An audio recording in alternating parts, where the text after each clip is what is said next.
Hello everyone, welcome to Tech Down Over Reviews. These are my second impressions. Most people have first impressions. I wanted to do a second one since I already did a first one on the Nikon D750. Now the Nikon D750, if you're not familiar with it, is a full-frame camera.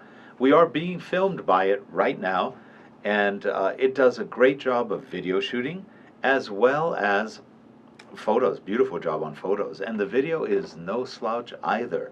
It does not shoot 4K. I don't care, because we don't really shoot 4K for our clients. They don't need it, they don't want it, they barely want 1080p. We are shooting right now in 1080p 30 frames per second. It can go up to 1080p 60 frames a second. This can do pretty good slow motion at 60 frames a second. Most of our clients don't care about slow motion either that much, so it's nice to have, but it's not that important for the kind of corporate videos we usually do. What's to like about this camera? Pretty much everything.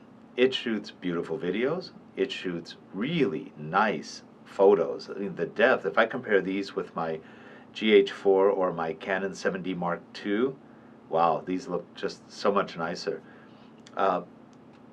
It has a lot of functionality and features, has pretty good ISO. I think it goes down to a native 12,800, but it can also go up to 51,000 if you go into extended ISO. At 12,800, it's pretty clean. I've really had no noise when I've done some test shooting with it, and I'll be putting out some of those test shots in a near video. It's a solid camera. With the battery grip, it feels good in the hand. It's well balanced. It is on the heavier side. It's probably about a 2-pound camera. Put on about a 1 or 2 pound lens, you've got a nice hefty feel to it. Now, being that it's a DSLR, shooting is a little shaky. So you almost need a rig or something to make sure that you're not moving too much. Put on a monopod, a tripod. It does move a little bit more. No matter how good you are at moving, this will shake a bit, or where you think you're smooth, it says, no, you're not. You really have to be smooth with this thing. But that's a DSLR anyway, especially the bigger ones. When I shoot with the Panasonic GH4, I don't get that really. It's so light, you can move and there's almost no, or maybe the optical image stabilization is a bit better on some of the lenses. I do have optical image stabilization on all of the lenses we got, and yet I still notice a little bit of movement.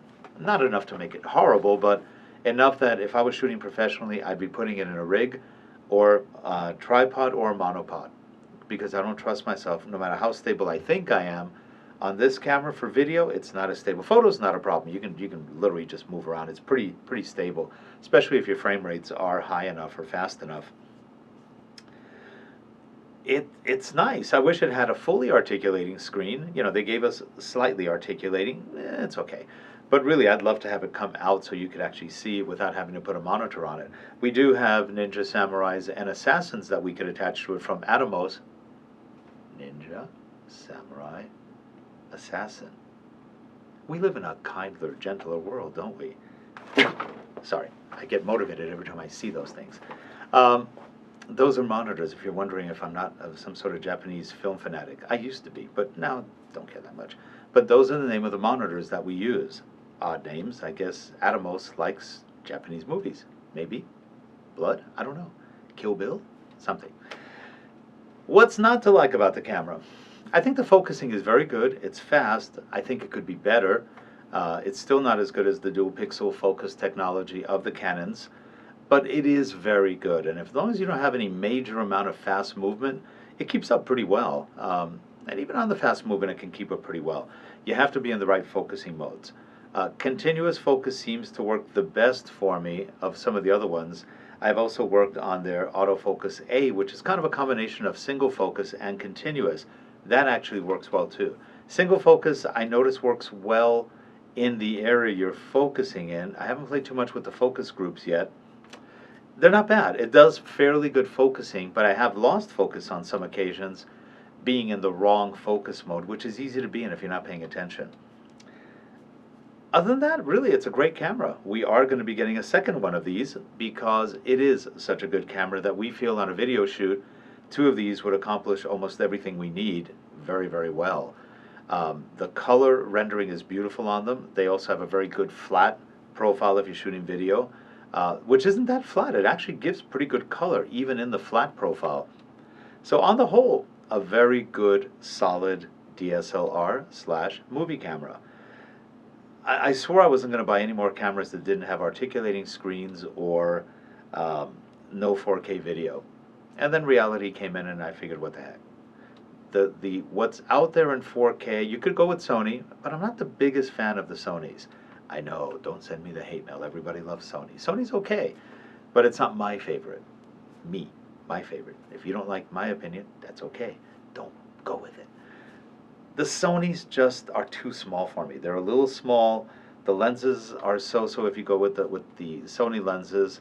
So you could get your adapters, and they're not bad. I know a lot of people who shoot with them, and they love them. It just, I didn't like it that much. At least I didn't feel the ergonomics were as good as they could be, and I didn't like the menus. The Nikon menus are pretty good. The Canon menus are the best so far, and the Panasonics aren't bad. The Olympus and the Sony menus I did not care for. Olympus is great if you can read 3-point type. I mean, it's really teeny. And the Sonys are a little bigger, not by much, but there's just a ton of them, and they don't seem like they're the best organized. That's just my opinion. Um, cameras like anything else, to me it's not a religion. It's just a tool. What tool works best for you? And in my case, I work better with the Canons, with the Nikons, and with the Panasonics. Enough said. Great camera. If you're looking to buy a good full-frame DSLR, and you don't want to spend a fortune for $2,300, this is a full-frame DSLR that does it all. Does it about as well as any Canon out there, does it better than most of the Nikons out there, and does it better than the Panasonics and everyone else because they don't really do the full-frame cameras. Great camera, good choice. We're very happy with them. We'll give you some video shots later on and different videos and some photos so you can kind of see what it looks like in action. For Tech Down Over, I'm Rick Zanotti. We will see you next time. Have a good one. Bye-bye.